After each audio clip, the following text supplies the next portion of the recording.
ঢাকা চট্টগ্রাম মহাসড়কের মিরসরাইয়ে চালবাহী ট্রাক খাদে পড়ে ৭ শ্রমিক নিহত, আহত আরও ৩ জন। অবৈধ সিটিং সার্ভিস সিন্ডিকেটের হাতে জিম্মি রাজধানীর বাস যাত্রীরা। নানা হয়রানির অভিযোগ, এ ধরনের সার্ভিসের অনুমোদন নেই বলছে বিআরটিএ। আইএস নাম দিয়ে সংগঠিত হওয়ার চেষ্টা করছে জেএমবি। বিদেশি নাগরিক সহ কয়েকটি খুনের ঘটনায় জড়িত থাকতে পারে সন্দেহ পুলিশের। সুন্দরবন ভ্রমণের আগাম বুকিং বাতিল করছেন বিদেশি পর্যটকরা। আতঙ্কে কমে গেছে আগ্রহ, বিদেশি নাগরিক হত্যায় কারণ ধারণা কর্তৃপক্ষের।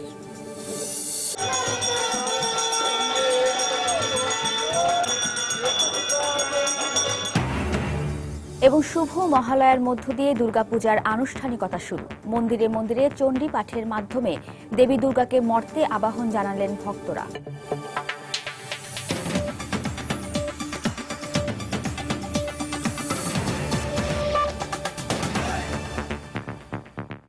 সময় সংবাদের সঙ্গে আছি আমি ওয়াহিদা স্বপ্না। ঢাকা চট্টগ্রাম মহাসড়কের মিরসরাইয়ে নওগাঁ থেকে আসা একটি চালবাহী ট্রাক খাদে পড়ে ৭ জন নিহত হয়েছেন। এ ঘটনায় আহত হয়েছেন আরও ৩ জন। হাইওয়ে পুলিশ জানায়, ভোর ৫:৩০টার দিকে নওগাঁ থেকে চাল বোঝাই একটি ট্রাক চট্টগ্রামের দিকে যাচ্ছিল। ট্রাকটি মহাসড়কের জোরারগঞ্জের সোনা পাহাড় এলাকায় পৌঁছালে নিয়ন্ত্রণ হারিয়ে খাদে পড়ে যায়। এতে ট্রাকের ওপরে থাকা নওগাঁর আত্রাই উপজেলার ৬ জন ও বগুড়ার আদমদিঘির ১ জন ঘটনাস্থলেই মারা যান। ট্রাকটিতে মোট ১১ জন যাত্রী ছিল। খবর পেয়ে পুলিশ ও ফায়ার সার্ভিস কর্মীরা আহতদের উদ্ধার করে স্থানীয় হাসপাতালে ভর্তি করেন। নিহতদের মরদেহ জোরারগঞ্জ মহাসড়ক পুলিশ ফাঁড়িতে নিয়ে যাওয়া হয়েছে।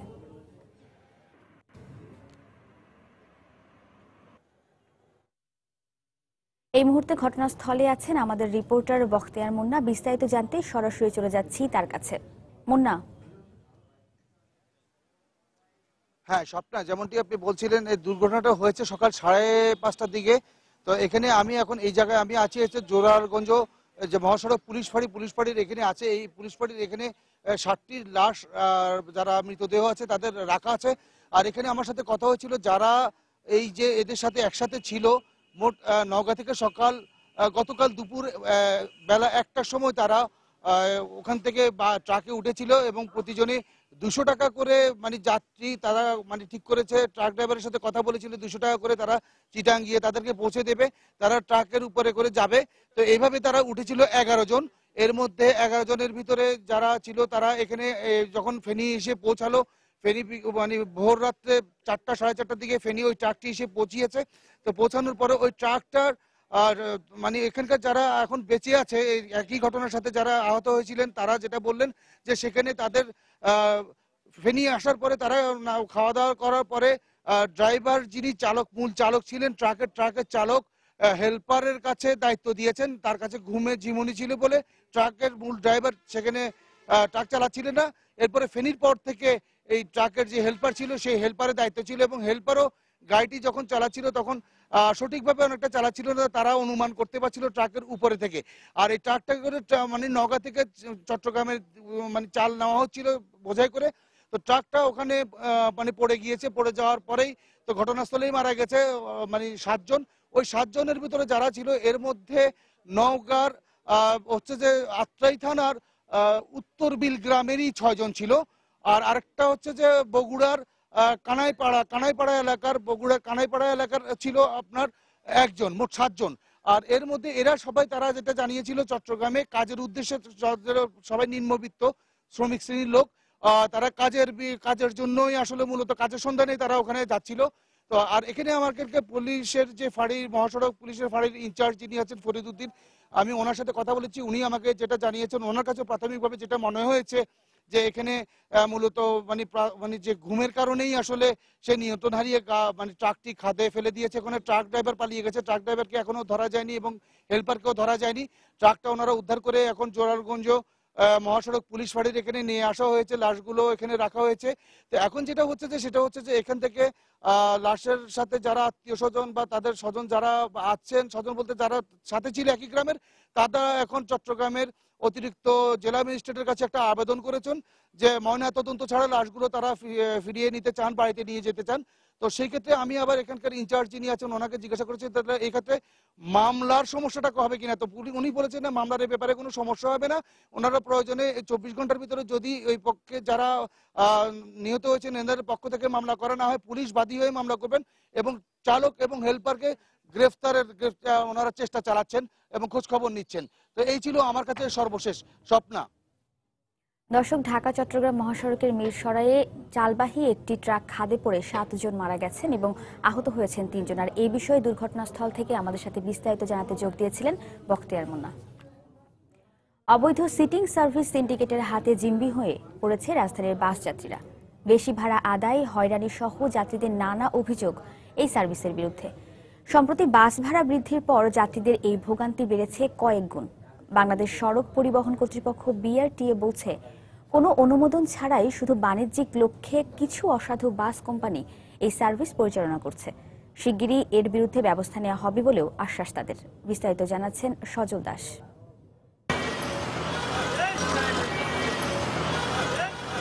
গত 1 ঘন্টা যাবৎ রাজধানীর শেওড়াপাড়া থেকে একটি সিটিং সার্ভিসে ওঠার চেষ্টা করছে সময় সংবাদ, কিন্তু এখনো সফল হওয়া সম্ভব হয়নি। শুধু এখানেই নয়, রাজধানীর মিরপুর, ফার্মগেট, বাংলা মোটর, শাহবাগ, মতিঝিল, ধানমন্ডি সহ গুরুত্বপূর্ণ সব স্টপেজে একই অবস্থা। বেশিরভাগ সময়ই কাঙ্ক্ষিত যান না পেয়ে ঘন্টার পর ঘন্টা দাঁড়িয়ে থাকতে হয় অনেক যাত্রীকে। এছাড়া বাড়তি ভাড়া তো আছেই। বলতেছে 30 টাকা ভাড়া দিবেন সদরঘাট, কেন কত ভাড়া বাড়ছে?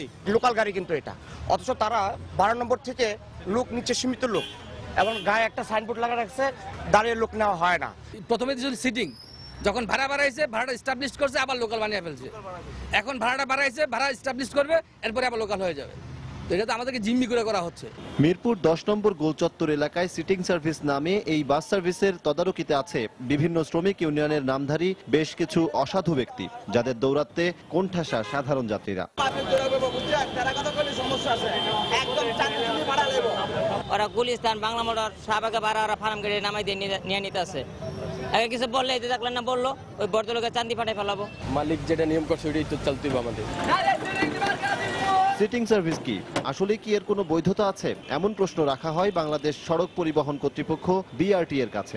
সিটিং সার্ভিস বলে বিআরটি এর অনুমোদিত কোনো সার্ভিস নাই, তবে এখন বিভিন্ন রকমের ব্যানারে বিভিন্ন কোম্পানি সিটিং সার্ভিস পরিচালনা করে। মোবাইল কোড পরিচালনা করছে, আমাদের ম্যাজিস্ট্রেটরা সবসময়ই মোবাইল কোড নিয়ে কাজ করছেন। পূর্বে যে ভাড়ার চার্ট ছিল, এই ভাড়ার চার্ট আমরা সংশোধন করেছি। বিআরটি এর বক্তব্যের সাথে বাস্তবতার মিল সামান্যই। তবে পরিস্থিতি যাই হোক, সিটিং সার্ভিস নামধারী অবৈধ এই যান চলাচলের নিয়ন্ত্রণে কার্যকর পদক্ষেপ নেবে কর্তৃপক্ষ, এমনটাই প্রত্যাশা সাধারণ যাত্রীদের। সজল দাস, সময় সংবাদ, ঢাকা। ইতালীয় নাগরিক তাবিরা সিজার ও জাপানি নাগরিক কুনিও হোশির পাশাপাশি ইসলামিক ব্যক্তিত্ব নুরুল ইসলাম ফারুকীকে হত্যার সঙ্গে নিষিদ্ধ জঙ্গি সংগঠন জেএমবি জড়িত থাকতে পারে বলে সন্দেহ করছে পুলিশ। এক্ষেত্রে সরাসরি তারা খুন করেছে নাকি অন্য কারো প্ররোচনায় এই হত্যাকাণ্ড সংগঠিত করেছে তারও অনুসন্ধান চলছে।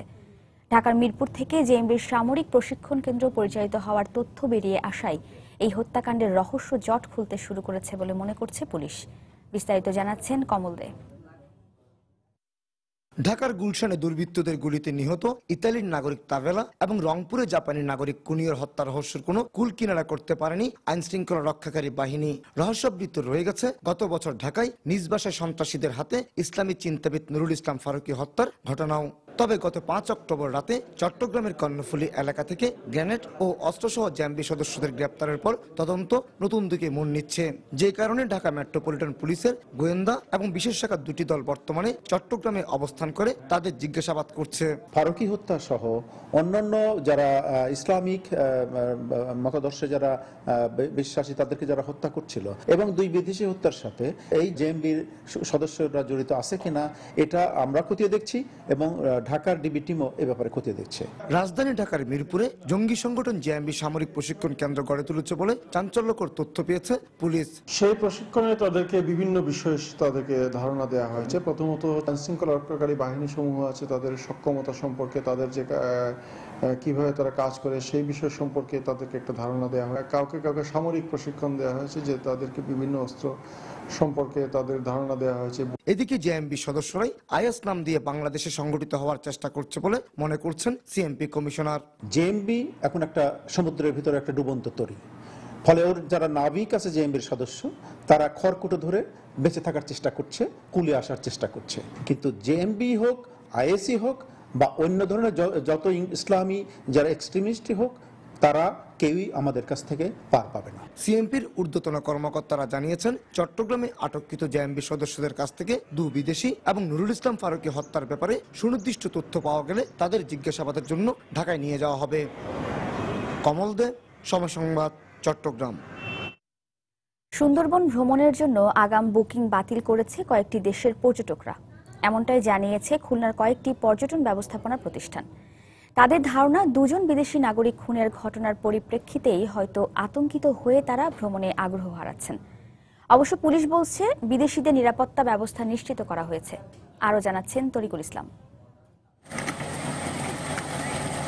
পরিসংখ্যান অনুযায়ী সুন্দরবনে প্রতি বছর ভ্রমণে আসেন 5 থেকে 6,000 বিদেশি পর্যটক। এসব পর্যটকরা খুলনার বিভিন্ন পর্যটন প্রতিষ্ঠানের মাধ্যমে খুলনা ও মোংলা হয়ে সুন্দরবন ভ্রমণে যান। পর্যটন প্রতিষ্ঠানগুলোর সংশ্লিষ্টরা বলছেন, নিরাপত্তাজনিত কারণ দেখিয়ে গত কয়েকদিন যাবৎ একের পর এক সুন্দরবনের আগাম সফর বাতিল করছে বিদেশি পর্যটকরা। ভরা মৌসুমে এসব সফর বাতিল হয় পর্যটন ব্যবসায়ীরা দুশ্চিন্তায় পড়েছেন। আমার একটা টেলিভিশন টিম যাদের সাথে গত 1.5 মাস আগে করেসপন্ডেন্স শুরু হয়েছে, হঠাৎ ইমেল দিয়ে আমাকে জানাইলো যে রিজনের জন্য তাদের ট্রিপটাকে পোস্টপোন করতে হচ্ছে আপাতত। যেহেতু সিজন চলে আসছে আমাদের, এই সিজনের প্রথমে যদি এই ধরনের এফেক্ট হয়, তারা সারা বছর আমাদের এই ক্ষতিটা হয়ে থাকবে। আর বিদেশি পর্যটকদের সফর বাতিল হয় এর প্রভাব নগরীর অভিজাত হোটেলগুলোতে পড়তে শুরু করেছে। বিভিন্ন বিজনেসে তারা আসেন, এখানে বিভিন্ন ইনভেস্টর তারা আসেন, টুরিস্ট আসেন। এবছর আমাদের অনেক বুকিং ছিল, বিশেষ করে ফরেনার সুন্দরবনে যাওয়ার ব্যাপার বা খুলনাতে অনেক কিছু থাকার ব্যাপার, কিন্তু টোটাল জিনিসটা সব ক্যান্সেল। যারা ছিল এরা খুব দ্রুত তড়িঘড়ি করে শিডিউল চেঞ্জ করে রিশিডিউল করে তারা অলরেডি চলে গেছে, আর যেই কয়জন এখন বর্তমানে আছে তারা চেক আউট হয়ে চলে যাবে। এ বিষয়ে অবশ্য বন বিভাগ এবং পুলিশ প্রশাসন বলছে, বিদেশি পর্যটকদের নিরাপত্তার জন্য সব ব্যবস্থা নেওয়া হয়েছে। যদি কোনো টুরিস্ট আসে তার পূর্ণ নিরাপত্তা আমরা দিচ্ছি বা দিয়ে যাব। এক্ষেত্রে আমরা আশঙ্কা করার মতো তেমন কিছু দেখছি না। আমরা পর্যাপ্ত নিরাপত্তা ব্যবস্থা খুলনা মহানগর পুলিশের পক্ষ থেকে রাখছি এবং বিশেষ টহল বাহিনীর মাধ্যমে বিদেশি পর্যটকদের আমরা ভিতরে নেওয়ার ব্যবস্থা করব এবং ইনশাআল্লাহ বাইরের কোনো অসুবিধা হবে না। খুলনা মেট্রোপলিটন পুলিশের হিসাব অনুযায়ী খুলনা মহানগরীতে বর্তমানে 2 শতাধিক বিদেশি নাগরিক অবস্থান করছেন। তরিকুল ইসলাম, সময় সংবাদ, খুলনা। দেশের প্রতিটি এলাকার শিশুদের অগ্রাধিকার ভিত্তিতে স্থানীয় স্কুলে ভর্তি করার নির্দেশ দিয়েছেন প্রধানমন্ত্রী শেখ হাসিনা। তিনি বলেছেন, যে এলাকায় বসবাস সেই এলাকার স্কুলে ভর্তি হওয়া শিশুদের অধিকার। আর এই বিষয়টি তদারকি করতে নিজ কার্যালয়কেও নির্দেশ দেন তিনি। বিশ্ব শিশু দিবসে গতকাল রাজধানীর শিশু একাডেমিতে এক আলোচনা সভায় বক্তব্য দেন তিনি। এ সময় প্রধানমন্ত্রী গৃহকর্মী শিশুদের নির্যাতনের মানসিকতা বন্ধ করার আহ্বান জানিয়ে বলেন, তাদেরও শিক্ষার অধিকার নিশ্চিত করতে হবে। শিক্ষা প্রতিটি শিশুর অধিকার, তবে শিক্ষা জীবনে প্রবেশ করতে অনেক শিশুকেই এরকম কষ্টকর অভিজ্ঞতার মধ্য দিয়ে যেতে হয় শিক্ষা জীবনের শুরুতে। তাই এমন অনভিপ্রেত ঘটনা বন্ধ করার দাবি অনেক দিনের।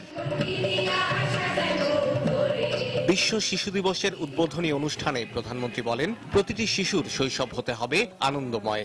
একদিকে তাদের লেখাপড়ার অধিকার নিশ্চিত করতে হবে, অন্যদিকে খেয়াল রাখতে হবে তাদের উপর যেন বইয়ের বোঝা চাপিয়ে দেয়া না হয়। যে এলাকায় যে যারা বসবাস করবে সেই এলাকায় স্কুলের শিশুরা ভর্তি হবে, এটা তাদের অধিকার। এটা সরাসরি তাদেরকে আগে ভর্তি করে নিতে হবে। তারা যদি লেখাপড়া শিখে ছাপানো প্রশ্নপত্র পড়ে উত্তর দিয়ে স্কুলে ভর্তি হতে পারে, তাহলে স্কুল কি শেখালো? প্রাইমারি শিক্ষা মন্ত্রণালয় অবশ্যই এ ব্যাপারে যথাযথ ব্যবস্থা নেবেন। আর প্রাইম মিনিস্টার অফিস থেকে এটা যেন কোঅর্ডিনেট করা হয়, তারা যেন লক্ষ্য রাখেন যে কাজগুলো ঠিক মতো হচ্ছে কি না। শেখ হাসিনা বলেন, দেশের 16 কোটি মানুষের খাদ্য নিরাপত্তা নিশ্চিত হয়েছে। তাই কোনো পথ শিশুকে যেন অনাহারে না থাকতে হয় তা নিশ্চিত করতে সমাজ কল্যাণ এবং মহিলা ও শিশু বিষয়ক মন্ত্রণালয়কে নির্দেশ দেন তিনি। অনেক সময় অনেক শিশুদের বাড়িতে নিয়ে আসেন কাজ করতে, কিন্তু সেই শিশুদেরও লেখাপড়ার অধিকার রয়েছে। আর ওই ফ্রিজ থেকে একটু মিষ্টি খেলো কেন অমনি তাদের মারা বা তাদেরকে উপরে অত্যাচার করা, মানুষ এইভাবে এত নির্দয় কিভাবে হয় আমি এটা চিন্তা করে পাই না। কোনোভাবেই শিশুদের নির্যাতন কখনো মেনে নেওয়া যাবে না, এটা বন্ধ করতে হবে। আর শিশুদের কোনো রকম কোনো ঝুঁকিপূর্ণ তাদের ক্ষতি হোক এ ধরনের কোনো কাজ তাদের দিয়ে করানো যাবে না। এ সময় শিশু একাডেমিতে শিশু জাদুঘর এবং প্রস্তাবিত শেখ রাসেল গ্যালারি ঘুরে দেখেন প্রধানমন্ত্রী শেখ হাসিনা। শাহ আলী জয়, সময় সংবাদ, ঢাকা। সময় সংবাদে আরো থাকছে।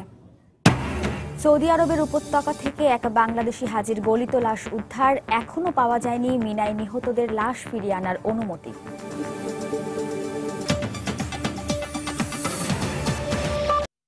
আজ শুভ মহালয়া। সকালে চণ্ডী পাঠের মাধ্যমে দেবী দুর্গাকে মর্তে আবাহন করেন ভক্তবৃন্দ। সকাল থেকেই রাজধানীর ঢাকেশ্বরী সহ সারা দেশের মন্দিরগুলোতে শুরু হয় ভক্তদের আরাধনা। মহালয়ার 7 দিন পর আগামী 19 অক্টোবর থেকে ষষ্ঠী পূজার মাধ্যমে 5 দিনের দুর্গাপূজা আনুষ্ঠানিকভাবে শুরু হবে।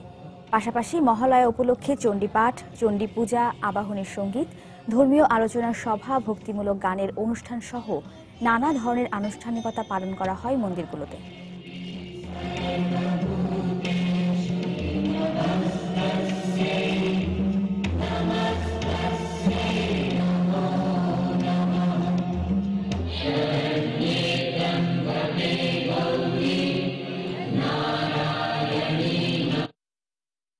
মহালয়া ওর মার আহ্বান, মাকে স্বর্গলোক থেকে মর্তে আহ্বানের জন্য আহ্বান করতে আমরা সবাই একত্রিত হয়েছি। দেবীকে এই ধরাধামে আমন্ত্রণ জানানো হয় চণ্ডী পাঠের মাধ্যমে। মায়ের আশীর্বাদে আমরা সবাই যেন সবাই মিলে সারা পৃথিবীতে আমরা যেন শান্তিতে বসবাস করতে পারি। শ্বশুর বাড়ি থেকে বাপের বাড়ি আসছেন, সেই আনন্দেই আজকে আমরা সবাই একত্রিত হয়েছি। তার আগমনের উদ্দেশ্য হচ্ছে অশুভ শক্তির বিনাশ এবং শান্তি প্রতিষ্ঠা। আমাদের প্রার্থনা একটাই, সারা জগতে সর্ব জীবের কল্যাণ হোক, শান্তি প্রতিষ্ঠিত হোক। দর্শক, এই মুহূর্তে মহালয়ার খবর জানাতে রাজধানী ঢাকেশ্বরী মন্দিরে আছেন আমাদের রিপোর্টার সজল দাস। আমরা সরাসরি চলে যাচ্ছি সেখানে। সজল,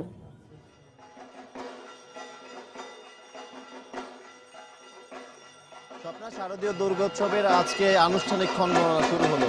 আমি আজ সকাল থেকে ঢাকেশ্বরী পূজা মণ্ডপে রয়েছি। ঢাকেশ্বরী মন্দিরে আজ সকালে চণ্ডীপাঠের মধ্য দিয়ে শুরু হয়েছে মহালয় এবং এই মহালয়ের ঠিক 6 দিন পরে অনুষ্ঠিত হয় শারদীয় দুর্গাপূজা এবং 6 দিন পরে ষষ্ঠী এবং তারপরে সপ্তমী, অষ্টমী, নবমী এবং দশমীর মধ্য দিয়ে পূজার আনুষ্ঠানিকতা শেষ হবে। তো স্বপ্ন একটি বিষয় যে আজ চলছে মহালয়। আজকে মহালয়ের দিন সকালে ঠিক 6টার সময় ঢাকেশ্বরী পূজা মন্দিরে চণ্ডীপাঠের মধ্য দিয়ে মহালয় শুরু হয়েছে। এখন আপনি দেখতে পাচ্ছেন যে ঠিক আমার সামনেই যে বেলতলাটি রয়েছে ঢাকেশ্বরী পূজা মণ্ডপের, যে সার্বজনীন পূজা মণ্ডপ রয়েছে, এই পূজা মণ্ডপের পাশে একটি বেলতলা রয়েছে। এখানে চলছে দেবীর যে ঘট স্থাপনের কাজ এবং এর পরে ঢাকেশ্বরী পূজা মন্দিরে গতবারের যে প্রতিমাটি রয়েছে। স্বপ্ন একটি বিষয় যে দেশের যে কটি পূজা হয় প্রত্যেকটি পূজা মণ্ডপে আনুষ্ঠানিকভাবে দশমীর দিন প্রতিমা বিসর্জন দেয়া হয়, কিন্তু কিছু কিছু মন্দিরে, অর্থাৎ যাদের একটি সার্বজনীনতা রয়েছে এবং স্থায়ী মন্দির রয়েছে, তারা সেই প্রতিমাটি পরের বছর পর্যন্ত রেখে দেন। এবং আপনি যে ছবিটি দেখছেন এখন, পুরোহিত তিনি ঘট স্থাপনের কাজ করছেন এবং এখানে যে এবছরের যে পূজা, অর্থাৎ এবার যে দুর্গাপূজা অনুষ্ঠিত হবে, এবার নতুন প্রতিমা স্থাপন করা হবে। এই নতুন প্রতিমা অর্থাৎ আজ মহালয়ের মাধ্যমে হিন্দু ধর্মাবলম্বীরা কৈলাস থেকে মা দুর্গাকে আহ্বান করলেন এবং মা দুর্গা কৈলাস থেকে তার স্বামীর গৃহ ছেড়ে এই মর্তলোকে অর্থাৎ তার বাপের বাড়িতে আগমন করবেন এবং তিনি তার ভক্ত যারা আছে এই মর্তলোকে তাদের সাথে 5টি দিন পার করবেন এবং 5টি দিন কাটিয়ে আবারও কৈলাসে ফিরে যাবেন। স্বপ্নে একটি বিষয় আপনি শুনতে পাচ্ছেন ঢাকের আওয়াজ। এরই মধ্যে ঢাকের আওয়াজ শুরু হয়েছে এবং এখানে যে নারীরা রয়েছেন তারা উলুধ্বনি দিচ্ছেন এবং ঠাকুর মশাই ফুল বেলপাতা দিয়ে পূজা অর্চনা করছেন এবং এর মাধ্যমেই মূলত ঘট স্থাপন করা হচ্ছে এবং ঠিক 6 দিন পরে হবে বোধন এবং বোধনের পরে সপ্তমী অষ্টমীতে কুমারী পূজা এবং তারপরে নবমী এবং দশমীতে গিয়ে 22 তারিখে এই আনুষ্ঠানিকভাবে দুর্গাপূজার সমাপ্তি ঘোষণা করা হবে এবং ঠিক তখনই মা দুর্গা 1 বছরের জন্য আবারও কৈলাসে ফিরে যাবেন তার স্বামীর গৃহে এবং তারপরে আবারও 1 বছর পরে দুর্গাপূজার অপেক্ষা। তো স্বপ্ন একটি বিষয়, এখন চলছে বেলতলায় ঘট স্থাপনের কাজ এবং এরপরে এখানকার যে প্রতিমাটি রয়েছে সেটি বিসর্জন দেওয়া হবে এবং তারপরে ষষ্ঠী থেকে শুরু হবে পূজার মূল আনুষ্ঠানিকতা এবং সপ্তমী অষ্টমী এইভাবে হিন্দু ধর্মাবলম্বীরা অধীর আগ্রহে অপেক্ষা করছেন তাদের সেই খুশির দিনটির জন্য, যেদিন তারা নতুন জামা কাপড়ে সজ্জিত হয়ে মায়ের পায়ে অঞ্জলি অর্পণ করবেন অষ্টমীর দিন এবং সেই দিনটির জন্য তারা অধীর আগ্রহে অপেক্ষা করছেন। আমি কথা বলেছিলাম এখানকার যারা পূজা উদযাপন পরিষদে রয়েছেন, তারা আমাকে যেমনটি জানিয়েছেন এবছর পূজা উদযাপিত হচ্ছে সারা দেশে, অন্তত 28,000 পূজা উদযাপিত হবে সারা দেশে, যে কারণে তারা প্রতিটি পূজা মণ্ডপের সার্বিক নিরাপত্তা নিশ্চিত করতে সরকারের প্রতি অনুরোধ জানিয়েছেন এবং আজকের এই দিনটি হিন্দু ধর্মাবলম্বীদের জন্য অত্যন্ত গুরুত্বপূর্ণ এবং তাৎপর্যপূর্ণ একটি দিন। এই কারণে এখানে আপনি দেখতে পাচ্ছেন বেশ অসংখ্য মানুষ এসে উপস্থিত হয়েছেন, বিশেষ করে নারীরা আজ এসে উপস্থিত হয়েছেন। তারা এসে মায়ের আরাধনা করছেন এবং মাকে আহ্বান জানাচ্ছেন যে মা এই পৃথিবীর এই মর্তলোকে আসুক এবং একটি বিষয় স্বপ্ন যে হিন্দু ধর্মাবলম্বীরা বিশ্বাস করেন যে মা দুর্গা হচ্ছে তিনি ভালোর রক্ষা করেন এবং খারাপের বিনাশ করেন।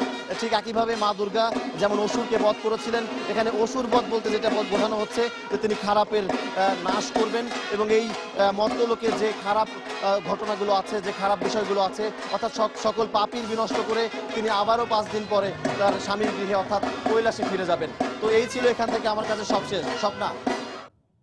দর্শক, শুভ মহালয়ার মধ্য দিয়ে আজ থেকে শুরু হলো শারদীয় দুর্গোৎসবের আনুষ্ঠানিকতা আর মন্দিরগুলোতে চলছে ভক্তদের আরাধনা। আর এই বিষয়ে রাজধানী ঢাকেশ্বরী মন্দির থেকে আমাদের সাথে যোগ দিয়েছিলেন সজল দাস। সিলেটে শিশু রাজন হত্যা মামলার প্রধান আসামি কামরুল ইসলামকে দেশে ফিরিয়ে আনতে পুলিশের 3 কর্মকর্তা সৌদি আরবের উদ্দেশ্যে ঢাকা ছেড়েছেন। গতরাত 3:45টার দিকে হযরত শাহজালাল আন্তর্জাতিক বিমানবন্দর থেকে সৌদি এয়ারলাইন্সের একটি বিমানে তারা ঢাকা ছাড়েন। 3 কর্মকর্তার মধ্যে সিলেট মেট্রোপলিটন পুলিশের অতিরিক্ত উপকমিশনার মোহাম্মদ রহমতুল্লাহ, পুলিশ সদর দফতরের অতিরিক্ত পুলিশ সুপার মাহবুবুল করিম ও সহকারী পুলিশ কমিশনার AFF নিজামউদ্দিন রয়েছেন। 15 অক্টোবর তাদের দেশে ফেরার কথা রয়েছে। 8 জুলাই সিলেটে রাজনকে চুরির অপবাদে নির্মমভাবে পিটিয়ে হত্যা করা হয়।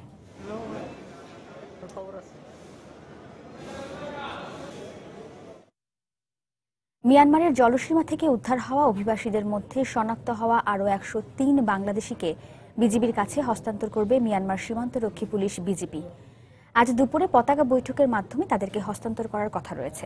বিজিবি জানায় সকাল 10:30টার দিকে 17 বিজিবির ভারপ্রাপ্ত অধিনায়ক মেজর ইমরান উল্লাহ সরকারের নেতৃত্বে জেলা প্রশাসন ও পুলিশের সমন্বয়ে গঠিত বাংলাদেশের একটি প্রতিনিধি দল বান্দরবানের ঘুমধুম সীমান্ত দিয়ে মিয়ানমার যাবেন। পরে মিয়ানমারের ঢেকি বনিয়ায় বিজিবি পতাকা বৈঠক হবে। বৈঠকের পর যাচাই বাছাই শেষে 103 বাংলাদেশিকে ফেরত আনা হবে। এর আগে 5 দফায় শনাক্ত হওয়া 626 জন বাংলাদেশিকে দেশে ফিরিয়ে আনা হয়।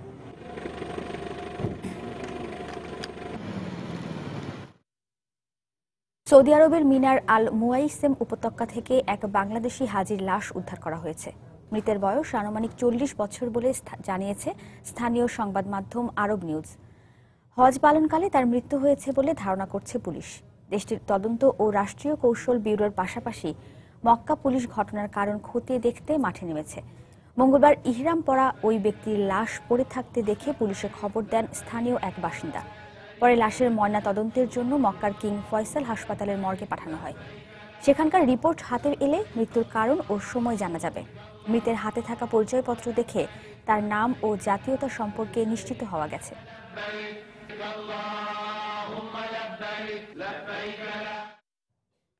মিনা দুর্ঘটনায় নিহত বাংলাদেশি হাজিদের লাশ দেশে ফিরিয়ে আনার বিষয়ে সৌদি সরকার এখনো অনুমতি দেয়নি বলে জানিয়েছেন ধর্মসচিব। লাশ আনার ব্যাপারে সরকার সিদ্ধান্ত নেবে বলেও জানান তিনি। গতকাল সচিবালয়ে সাংবাদিকদের সঙ্গে কথা বলেন ধর্মসচিব। তিনি জানান, মিনা দুর্ঘটনায় পদদলিত হয়ে নিহত বাংলাদেশের সংখ্যা 79 জন এবং নিখোঁজ রয়েছেন 70 জন। এবার বাংলাদেশ থেকে 1,01,158 জন হজ পালন করতে সৌদি আরব যান। হজ পালনকালে মিনায় পদদলিত হয়ে এখনো পর্যন্ত কতজন বাংলাদেশি হাজি নিহত বা আহত হয়েছেন সে বিষয়ে সার্বিক তথ্য এখনো পাওয়া সম্ভব হয়নি।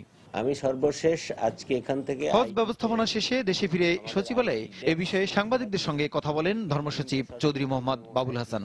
তিনি বলেন, সৌদি সরকারের অব্যবস্থাপনার কারণেই দুর্ঘটনার শিকার হাজিদের সঠিক তথ্য পাওয়া সম্ভব হয়নি। ট্রাক ঢুকতে দেয় নাই, ইভেন আমাদের মেডিকেল টিম ঢুকতে দেয় নাই, তাদের অ্যাম্বুলেন্স ঢুকতে দেয় নাই। যে দুর্ভোগগুলো আসছে এটাও কিন্তু এই অচল অবস্থার কারণে। ওদের প্রশাসন একদম রিজিড এবং নিষ্ঠুর টাইপের। কোন মানুষটি কোথাকার কখন মারা গেছে কার আত্মীয় এভাবে শনাক্ত করা খুবই কঠিন ব্যাপার। তবে মিনা দুর্ঘটনায় এ পর্যন্ত ৭৯ জন বাংলাদেশি নিহত এবং ৭০ জন নিখোঁজের তথ্য পাওয়া গেছে।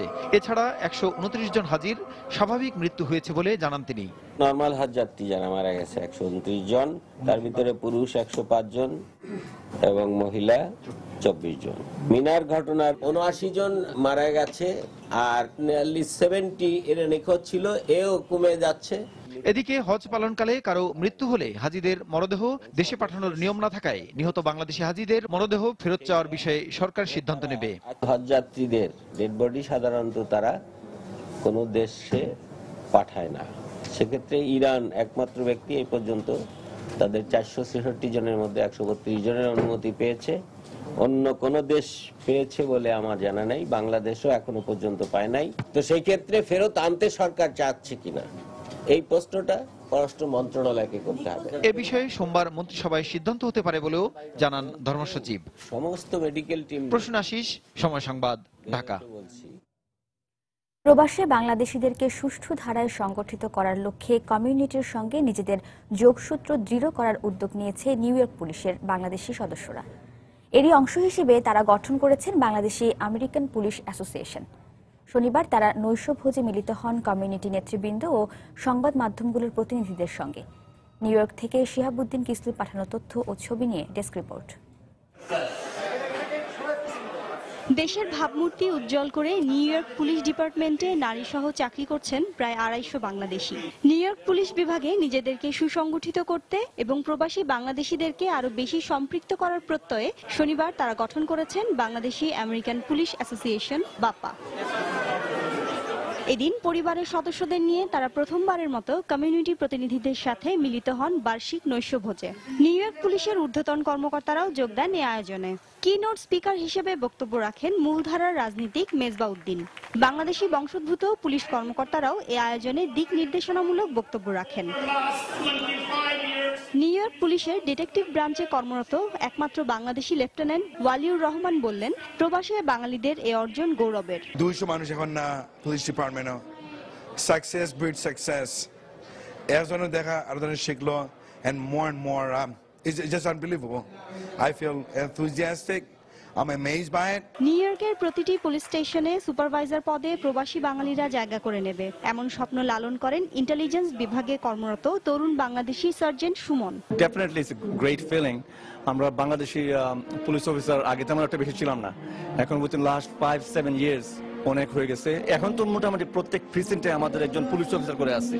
আমরা চাইতেছি within 5 years প্রত্যেকটা প্রেসিডেন্টের মধ্যে একজন সুপারভাইজার বাংলাদেশি, এটা আমাদের গোল। এর আগে প্রথমবারের মতো রাজপথে নেমে সদস্য সংগ্রহ অভিযান করেছিলেন নিউ ইয়র্ক পুলিশের এই বাংলাদেশি সদস্যরা। সময় সংবাদ, নিউ ইয়র্ক। সিলেটে যৌতুকের ৫ লাখ টাকা না দেয়ায় স্ত্রীকে বেধড়ক পিটিয়ে দোতলা ছাদের উপর থেকে নিচে ফেলে দিয়েছে এক পাষণ্ড স্বামী।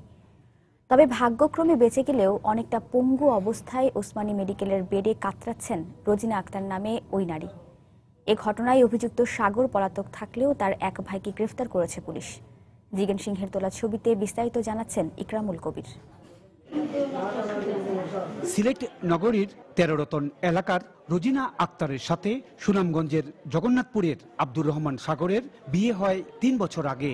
বিয়ের পর থেকে সাগর যৌতুকের জন্য মানসিক ও শারীরিকভাবে নির্যাতন চালাতো রোজিনার উপর। মেয়ের সুখের জন্য রোজিনার বাবা 2 লাখ টাকা দিলেও ব্যবসার জন্য 5 লাখ টাকার দাবিতে নির্যাতনের এক পর্যায়ে বাসার দোতলা ছাদ থেকে নিচে ফেলে দেয় তার স্বামী। জান বাসাইতে গিয়ে সাথে উঠে যাইলাম, উঠে আসলাম লুকাইতে, ইটলা মারি আমার সাথের উপর থেকে নিচে তারা আমার বেলায় দিয়েছে। আমার ছেলেটা পেটে থাকতে এইরকম তারা সবসময় আমার মারধর করতে। আমার বাচ্চার মাথা আঘাত পাইছে, খুব বেশি চাপ খাওয়ার কারণে আমার বাচ্চাটা বাঁচিছে না। ক্ষত বিক্ষত অবস্থায় রোজিনার আত্মীয়রা উদ্ধার করে তাকে ওসমানী হাসপাতালে ভর্তি করেন। আমরা শুনে আমরা বাড়ি দৌড়িয়ে গিয়েছি, ওরা বলছে ও পরে গিয়েছে, কিন্তু ওরা অনেক নির্যাতন করে আমার বোনকে পালিয়ে দিয়েছে।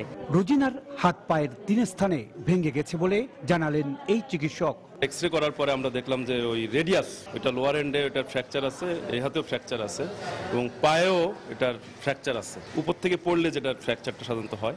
এদিকে সিলেটের মেজরটিলা এলাকার জাহানপুরে রোজিনার স্বামীকে পাওয়া না গেলেও সাগরের ভাবি স্বীকার করেন তাকে ছুরি ফেলে দেওয়া হয়। আমরা বাচ্চা হচ্ছে দেখে সামনে ফালাই, আমরা লগইয়া মাথা ছানি টানি দিছি, লগইয়া গাড়ি ধরা কয়েছি নিতাম, এর তারা ওইখানে ফোন দিছি। এদিকে সাগরের এক ভাইকে পুলিশ গ্রেপ্তার করেছে। অন্যান্য আসামিদের অ্যারেস্ট প্রক্রিয়াধীন আছে, এটা আসলে খুবই হৃদয়বিদারক এবং আমরা এই ব্যাপারে যতটুকু আইনগত ব্যবস্থা নেওয়া পুরোটাই আমরা নেব। এই ঘটনায় নারী ও শিশু নির্যাতন দমন আইনে স্বামী সাগর, তার মা, 4 ভাই বোন সহ 7 জনের বিরুদ্ধে শাহপরান থানায় মামলা করেছে নির্যাতিতার ভাই। ইকরামুল কবির, সময় সংবাদ, সিলেট। গেল কয়েক বছর ধরে বিশ্বব্যাপী স্বর্ণের দাম বেড়ে যাওয়ায় নারীরা ঝুঁকছেন অপেক্ষাকৃত কম দামি ইমিটেশন ও গোল্ড প্লেটেড গহনার দিকে। তবে দেশের ইমিটেশন বাজারের সিংহভাগই দখল করে আছে ভারত ও চীন। ব্যবসায়ীরা বলছেন সরকারি সহযোগিতা পেলে আলাদা শিল্প হিসেবে গড়ে উঠতে পারে দেশের তৈরি গহনা। বিস্তারিত জানাচ্ছেন ইমতিয়াজ আহমেদ। গহনা নারীর সৌন্দর্য বাড়িয়ে তুলতে যার জুড়ি নেই, তাই তো গহনা তৈরিতে মনোযোগ আর একাগ্রতার পাশাপাশি থাকে কারিগরের নৈপুণ্যের ছোঁয়া। পুরান ঢাকার এই কারখানাটিতে চলছে নানা ডিজাইনের গহনা তৈরির কাজ। তবে স্বর্ণ নয়, নানা রকম রাসায়নিক পদার্থে ডুবিয়ে ইলেকট্রোপ্লেটিং পদ্ধতিতে সোনালী প্রলেপ দিয়ে তৈরি হচ্ছে রূপা বা তামার গহনা, যা ইমিটেশন নামেই বেশি পরিচিত। চায়না ইন্ডিয়ার যে প্রোডাকশনটা যেভাবে দিতে পারে, আমরা অবশ্য বাংলাদেশে দিতে পারি না, কারণ ওরকম কোনো আমাদের মেশিনপত্র নাই। বিভিন্ন কারিগররা আছে, ওরা তৈরি করে, বাঁকুড়ার যে কারিগর আছে, সাভারে যে কারিগররা আছে, ওরা তৈরি করে নিয়ে আসে। মূলত চলতি শতাব্দীর শুরু থেকে বিশ্ববাজারে সোনার দাম বাড়ার সঙ্গে সঙ্গে বিকল্প হিসেবে ইমিটেশন গহনার দিকে ঝুঁকছেন নারীরা। তবে শুধু ইমিটেশন বা গোল্ড প্লেটেড নয়, নানা রকম পাথর আর পুঁতির সংযোজনে তৈরি বাহারি নকশার গহনাও মন জয় করে নিয়েছে হালের ফ্যাশন সচেতন নারীদের। কাস্টমার যারা আছে ওনারা নিত্য নতুন ডিজাইন পায়, এই কারণে ওনারা আপনার ইমিটেশনের প্রতি বেশি ঝোঁক। নতুন নতুন ডিজাইন পাওয়া যায়, তারপর ফ্যাশনেবল, ম্যাচিং করে সবাই পড়তে পারে। গোল্ডের বিপরীতে যেগুলো একটা সেট আছে আপনার এডি পাথর, ওগুলো চাহিদা বেশি। তারপর ডায়মন্ড কাট আছে আপনার হোয়াইট স্টোনে, এগুলো একটু চাহিদা বেশি। ভালোই তো, এগুলি তো ভালো চলতেছে, ভালো সবাই নেয় এটা, স্বর্ণ থেকে এটাই বেশি ভালো। কিন্তু দেশের গহনার বাজারের 80% বর্তমানে ভারত ও চীনের দখলে। যদিও যথাযথ পৃষ্ঠপোষকতা পেলে দেশেই গহনা তৈরির একটি শিল্প হিসেবে গড়ে উঠতে পারে বলে মনে করছেন এই খাতের উদ্যোক্তারা। আমদানির জায়গাটা এখনো স্মুথ না আমাদের দেশে। আমরা বিভিন্ন দেশ থেকে যখন আনতে যাই, যেই পরিমাণ ট্যাক্স দিতে হয় বা যেই ধরনের অসুবিধার মুখে পড়তে হয়, সেই বিষয়গুলো এখনো আমি বলবো যে খুব পরিষ্কারভাবে নয়। মাটির গয়নাটা নিয়ে কাজ করা যেতে পারে, কাঠের গয়না নিয়ে কাজ করা যেতে পারে, এবং সেখানে কিন্তু নিখুঁত কাজ করার সুযোগ আছে, কারণ আমাদের এখানে অসম্ভব ভালো কারিগর পাওয়া যায়। আর একটু নিখুঁতভাবে করতে গেলে আমাদের সেই ক্ষেত্রে টেকনোলজিটাকে অ্যাপ্লাই করা দরকার আছে। তো এটা খুবই সম্ভাবনা, আমি বলবো যে এখনো কিন্তু হচ্ছে। মানে ইভেন আমাদের দেশ থেকে অনেক ব্র্যান্ড আছে আমি জানি যারা বাইরে আমরা এক্সপোর্ট করছি। এদিকে চাহিদা থাকায় বর্তমানে 10 থেকে 12টি দেশে রপ্তানি হচ্ছে বাংলাদেশের গহনা। এই সম্ভাবনাকে কাজে লাগিয়ে প্রচুর বৈদেশিক মুদ্রা অর্জন করা সম্ভব বলে মনে করছেন সংশ্লিষ্টরা। ইমতিয়াজ আহমেদ, সময় সংবাদ, ঢাকা। প্রধানমন্ত্রী শেখ হাসিনার সভাপতিত্বে সচিবালয়ে চলছে মন্ত্রিসভার নিয়মিত সাপ্তাহিক বৈঠক। সকাল 10টায় শুরু হয় এই বৈঠক। এতে যোগ দিয়েছেন শিল্পমন্ত্রী আমির হোসেন আমু, বাণিজ্যমন্ত্রী তোফায়েল আহমেদ, স্বাস্থ্যমন্ত্রী মোহাম্মদ নাসিম সহ মন্ত্রিসভার সদস্যগণ। বৈঠকে বেশ কিছু গুরুত্বপূর্ণ সিদ্ধান্ত হতে পারে বলে সংশ্লিষ্ট সূত্রে জানা গেছে। বৈঠক শেষে মন্ত্রী পরিষদ সচিব মোশাররফ হোসেন ভূঁইয়ার ব্রিফ করার কথা রয়েছে।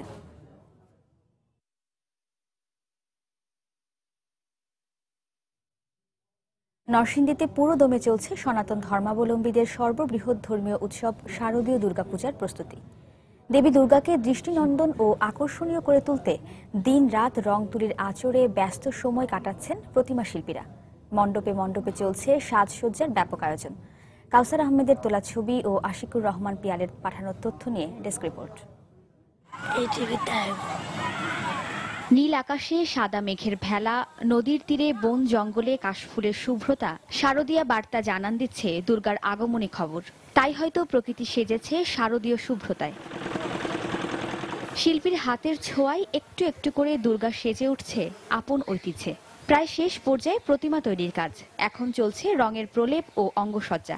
মনের মাধুরী মিশিয়ে রং তুলির আঁচড়ে মা দুর্গাকে সাজাচ্ছেন প্রতিমা শিল্পীরা। তবে প্রতিমা তৈরির উপকরণের মূল্য বৃদ্ধির কারণে লাভ নিয়ে শঙ্কার মধ্যে রয়েছেন প্রতিমা শিল্পীরা। পূজা মনে করেন আমাদের এখন সময় কাছে হয়েছে, এখন আমরা রাত দিন কাজ করতে হইতেছে। একটা মূর্তি পিছনে খরচ হয় 30,000, 30-এর জন্য 35,000 টাকা। যেমন খরচ গেছে 20,000 টাকা, তখন আমরা ব্যস্ত হয় মনে করেন কিছু কম মূল্য ব্যস্ত হয়। পূজা উপলক্ষে মণ্ডপে মণ্ডপে ব্যাপক প্রস্তুতির কথা জানালেন জেলার পূজা উদযাপন পরিষদের কর্মকর্তা। সেবা সংঘ, বাগবিতান, অগ্রণী সংঘ, এই সমস্ত সংগঠনে এই সমস্ত পূজা মণ্ডপে বিশেষ করে আলোকসজ্জা এবং অন্যান্য আকর্ষণীয় কিছু থাকবে, যার কারণে মানুষের ঢল থাকবে। এদিকে নির্বিঘ্নে পূজা সম্পন্ন করতে প্রতিটি মণ্ডপে আইন শৃঙ্খলা বাহিনীর সদস্যদের মোতায়েন করা হবে বলে জানালেন জেলা পুলিশের শীর্ষ কর্মকর্তা। পূজা উদযাপন পরিষদের সাথে আলোচনা সাপেক্ষে আমরা ওই পূজা মণ্ডপ যেগুলি আছে সেখানে গুরুত্বপূর্ণ যেগুলি এবং সাধারণ এভাবে ভাগ করে ওদের গুরুত্ব অনুযায়ী আমরা সেখানে ফোর্স মোতায়েন করব। চলতি বছর নরসিংদী জেলায় 301টি মণ্ডপে পূজা অনুষ্ঠিত হবে, যা গত বছরের চেয়ে 4টি বেশি।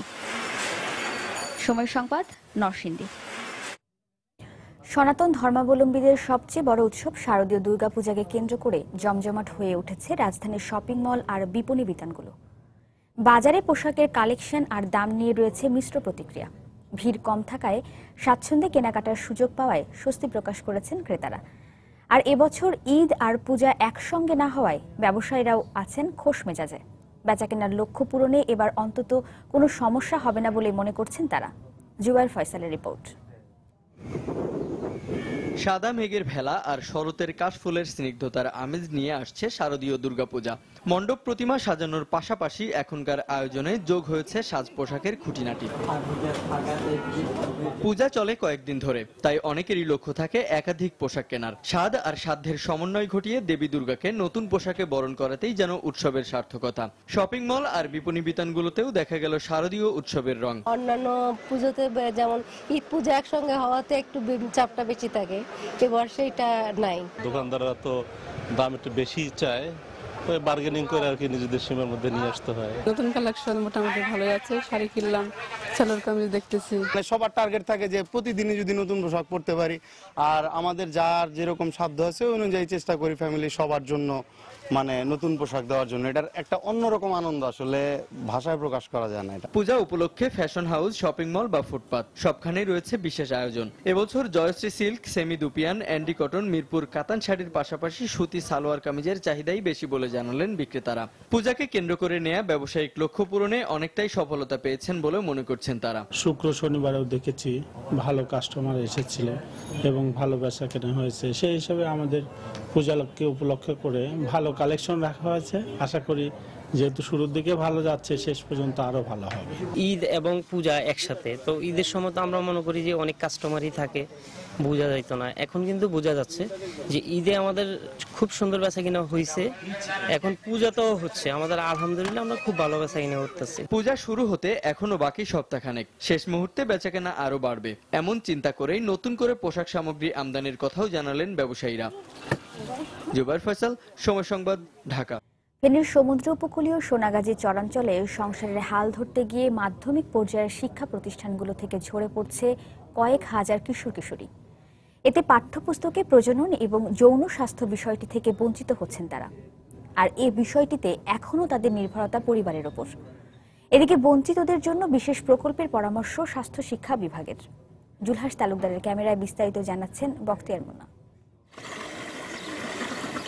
ফেনী সমুদ্র উপকূলীয় সোনাগাজী উপজেলার চরাঞ্চলের জনসংখ্যা প্রায় ৩ লাখ। এর মধ্যে 10 থেকে 19 বছর বয়সী কিশোর কিশোরীর সংখ্যা 50,000-এরও বেশি। এদের মধ্যে অধিকাংশই পা পড়ে না মাধ্যমিক পর্যায়ের শিক্ষা প্রতিষ্ঠানগুলোতে। ফলে মাধ্যমিক পর্যায়ের শিক্ষা ব্যবস্থার বয়সন্ধিকালের ব্যক্তিগত নিরাপত্তা, যৌন স্বাস্থ্য, নির্যাতন, নিপীড়ন ও প্রজনন সহ শারীরিক পরিবর্তনের বিভিন্ন বিষয় করণীয় এবং মোকাবেলার কলা কৌশল সম্পর্কে প্রকৃত ধারণা বঞ্চিত হচ্ছে তারা। কিশোরীরা পরিবারের কাছে ধারণা পেলেও কিশোরদের বিষয়গুলোতে ধারণাও দেয়া হয় না। সরকারি স্বাস্থ্যকর্মীদের পদচারণাও নেই এসব চরগুলোতে। মারা যে পদ্ধতি আনছি এই পদ্ধতিতে হুজিরে হিয়ে দিয়ে হুজিরে শিক্ষা দিয়ে আর এই সারা কিছু নেই। মেডিকেলের স্বাস্থ্যকর্মী আমাদের লোক কোনো যোগাযোগ করে না, আসে না, তাই তারা ন আসলে আঙুরে কনে বাতা দিবে। আমরা আড়িয়ালে যা জানি না তাই করি। বাবারা কোনো এগুলা নিয়ে আলোচনা করি না, যা শিখায় তার মায়ে শিখায়, মনে করেন বন্ধু বান্ধব নিয়ে মনে করেন এগুলা শিখে। ফেনীর জেলা স্বাস্থ্য শিক্ষা কর্মকর্তা চরাঞ্চলে প্রজনন এবং জনস্বাস্থ্য শিক্ষার অপ্রতুলতা স্বীকার করেই জানালেন, বিশেষ কার্যক্রম চালু করা গেলে বঞ্চিতদের এই বিষয় শিক্ষা দেওয়া সম্ভব। যে লেভেলে প্রজনন ও প্রজনন স্বাস্থ্য সম্পর্কে তারা জানার কথা, সেই পর্যায়ে যাওয়ার আগে তারা স্কুল থেকে ড্রপ আউট হয়ে যাচ্ছে, সেজন্য তারা এই স্বাস্থ্য শিক্ষা থেকে বঞ্চিত হচ্ছে। এই বিষয়ে যদি আমাদের ঊর্ধ্বতন কর্তৃপক্ষ বিশেষ কর্মসূচি গ্রহণ করে, সেক্ষেত্রে আমাদের কিশোর কিশোরীদের এই স্বাস্থ্য শিক্ষা কার্যক্রমের আওতায় আনা। প্রাথমিক ও মাধ্যমিক শিক্ষা বিভাগের হিসেব মতে গত 5 বছরে মাধ্যমিক পর্যায়ে ফেনীর সোনাগাজীর চরাঞ্চলে শিক্ষার্থী ঝরে পড়েছে 500-রও বেশি। বখতিয়ার মুন্না, সমসংবাদ, ফেনী। দেশের বাইরের খবর। তুরস্কের শান্তি সমাবেশে বোমা বিস্ফোরণের ঘটনায় নিহতদের স্মরণে গতকাল রাজধানী আঙ্কারায় একটি শোক র্যালিতে অংশ নেন শত শত মানুষ। এ সময় বিক্ষুব্ধ মানুষ সরকার বিরোধী স্লোগান দিয়ে ঘটনার সুষ্ঠু তদন্তের দাবি জানান। সরকারের গাফিলতির কারণে এই ঘটনা ঘটেছে বলে জানায় বিক্ষুব্ধ মানুষ। পরে আন্দোলনকারীরা বিস্ফোরণ স্থলে ফুল দিয়ে শ্রদ্ধা জানানোর চেষ্টা করলে পুলিশের সঙ্গে সংঘর্ষ বাধে। সরকারের পক্ষ থেকে ওই বোমা হামলায় নিহতদের সংখ্যা 95 জন দাবি করা হলেও কুর্দিপন্থী আন্দোলনকারীরা এর সংখ্যা 128 জন বলে জানান। হামলার সঙ্গে সম্পৃক্ততার কথা কেউ স্বীকার না করলেও সরকার এর পেছনে আইএসকে দায়ী করে। স্থানীয় গণমাধ্যম বলছে, হামলাকারী দুজনের মধ্যে একজনের বয়স আনুমানিক 20 থেকে 25 বছর ছিল। অপরাধীদের দ্রুত শনাক্ত করতে তদন্ত অব্যাহত রাখার আশ্বাস দেয় কর্তৃপক্ষ। সিরিয়ায় প্রেসিডেন্ট বাশার আল আসাদের বৈধ সরকারকে রক্ষা করতেই দেশটিতে সামরিক অভিযান চালানো হচ্ছে বলে মন্তব্য করেছেন রুশ প্রেসিডেন্ট ভ্লাদিমির পুতিন। রুশ রাষ্ট্রীয় গণমাধ্যমে দেয়া এক সাক্ষাৎকারে তিনি আরও বলেন, সিরিয়ায় রাজনৈতিক সমাধানের পরিবেশ তৈরিতে কাজ করছে তার সরকার। এ সময় তিনি সিরিয়ায় রুশ স্থলসেনা পাঠানোর সম্ভাবনা নাকচ করে দেন। এছাড়া সিরিয়ায় শুধু ইসলামিক স্টেট জঙ্গি অবস্থানগুলোতেই হামলা চালানো হচ্ছে বলে দাবি করেন পুতিন। রুশ প্রেসিডেন্ট জানান, আন্তর্জাতিক আইন মেনে এবং সিরীয় সরকারের অনুরোধেই দেশটিতে জঙ্গি বিরোধী হামলা চালানো হচ্ছে। গেল 30 সেপ্টেম্বর থেকে সিরিয়ায় আইএস অবস্থান লক্ষ্য করে বিমান হামলা শুরু করে রাশিয়ার বিমান বাহিনী।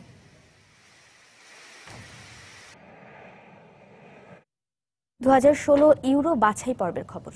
কোচ ফার্নান্দো সান্তোসের অধীনে টানা 7ম জয় তুলে নিল পর্তুগাল। কার্ডের ছড়াছড়ির ম্যাচে সার্বিয়াকে 2-1 গোলে হারিয়েছে পর্তুগিজরা। 2টি লাল কার্ড দেখে 9 জনের দলে পরিণত হওয়া সার্বিয়ার বিপক্ষে গোল করেছেন ন্যানি ও মাতিনহো। গেল সপ্তাহে ডেনমার্কের বিপক্ষে জয় দিয়েই আই গ্রুপ থেকে ইউরোর চূড়ান্ত পর্ব নিশ্চিত করে পর্তুগাল। তাই এদিন সার্বিয়ার বিপক্ষে দলের তারকা ফুটবলার ক্রিস্টিয়ানো রোনালদোকে বিশ্রামে রেখেই মূল একাদশে মাঠে নামেন পর্তুগিজ কোচ। CR7-এর জায়গায় দলের অধিনায়কত্বের দায়িত্ব নিয়ে দারুণ সূচনা করেন ন্যানি। ম্যাচের মাত্র 5 মিনিটেই গোল করে দলকে এগিয়ে নেন। তবে দ্বিতীয়ার্ধে ম্যাচের 65 মিনিটে তোসিকের গোলের সমতায় ফেরে সার্বিয়া, কিন্তু 78 মিনিটে পর্তুগালকে আবারও লিড এনে দেন মাতিনহো। এরপরেই ম্যাচের চিত্র যেন পাল্টে যায়। 79 ও 81 মিনিটে সার্বিয়ার কোলার ও ম্যাটিক লাল কার্ড দেখলে 9 জনের দলে পরিণত হয় সার্বিয়া। শেষ পর্যন্ত তারা আর গোল শোধ করতে না পারায় 2-1 গোলের জয় পায় পর্তুগাল।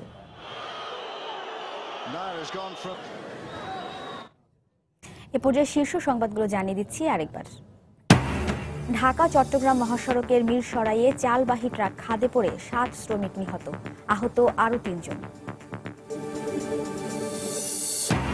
অবৈধ সিটিং সার্ভিস সিন্ডিকেটের হাতে জিম্মি রাজধানীর বাস যাত্রীরা নানা হয়রানির অভিযোগ। এ ধরনের সার্ভিসের অনুমোদন নেই বলছে BRTA। আইএস নাম দিয়ে সংগঠিত হওয়ার চেষ্টা করছে জেএমবি। বিদেশি নাগরিক সহ কয়েকটি খুনের ঘটনায় জড়িত থাকতে পারে সন্দেহ পুলিশের। সুন্দরবন ভ্রমণের আগাম বুকিং বাতিল করছেন বিদেশি পর্যটকরা। আতঙ্কে কমে গেছে আগ্রহ। বিদেশি নাগরিক হত্যায় কারণ ধারণা কর্তৃপক্ষের।